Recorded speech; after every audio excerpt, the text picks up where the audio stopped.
Recording by Sangam Music Darbhanga। तरंग पटक पटक के डालबई खेसरिया के साली के तरंग पटक पटक के डालबई बुलेट राजा के साली के। अभी आप सुन रहे हैं प्लाजा म्यूजिक प्रेजेंट की धमाकेदार प्रस्तुति। अनिलवा के साली के रे बनसिया के साली के धर्मेंद्र के साली के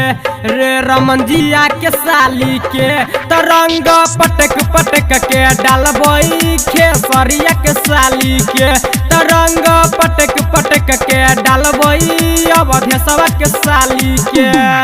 किसनवा के साली के रे परमोधवा के साली के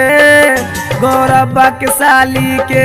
रे धनंजया के साली के तरंग पटक पटक के डालबई शशिलाल के साली के तरंग पटक पटक के डालबई बुलेट राजा के साली के। Sumit Satish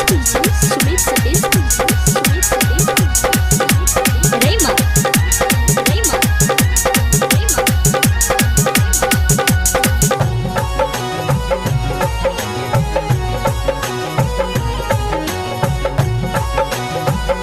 Recording by Sangam Music Darbhanga। खा के मुर्गा पी के दारू खेले जैबै होली खा के मुर्गा पी के दारू खेले जैबै होली खा के मुर्गा पी के दारू खेले जैबै होली आ सब छहुरी के बल जोरी हम रंग देहबै रे चोली आ सब छहुरी के बल जोरी हम फाड़ देहबै रे चोली तो संग में लके जैबै अपन हम भरल पिचकारी के तरंग पटक पटक के डालबै मुँह के सब के साली के रोशनमा के साली के हाँ रे टिपुआ के साली के दिल खुशवा के साली के रे बिकसवा के साली के तरंग पटक पटक के डालबही नोजवा के साली के तरंग पटक पटक के डालबही चंदनवा के साली के। सुमित सतीश रेमा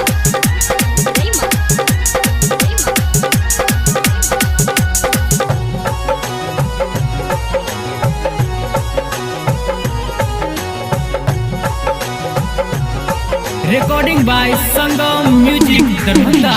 गायक शिवनाथ रगड़ रगड़ के खो देते बुरा हाल गायक शिवनाथ रगड़ रगड़ के खो देते बुरा हाल गायक शिवनाथ रगड़ रगड़ के खो देते बुरा हाल आ सिंगर प्यारे विभीषण कहै टॉप के छै माल आ गायक प्यारे विभीषण कहै टॉप के छै माल तो संग में लके अइबै भैया राइटर गुडू बवाली के आ रंग पटक पटक के डालबै खेसरिया के साली के सुभाषवा के साली के रे रोबिनवा के साली के अरविंदा के साली के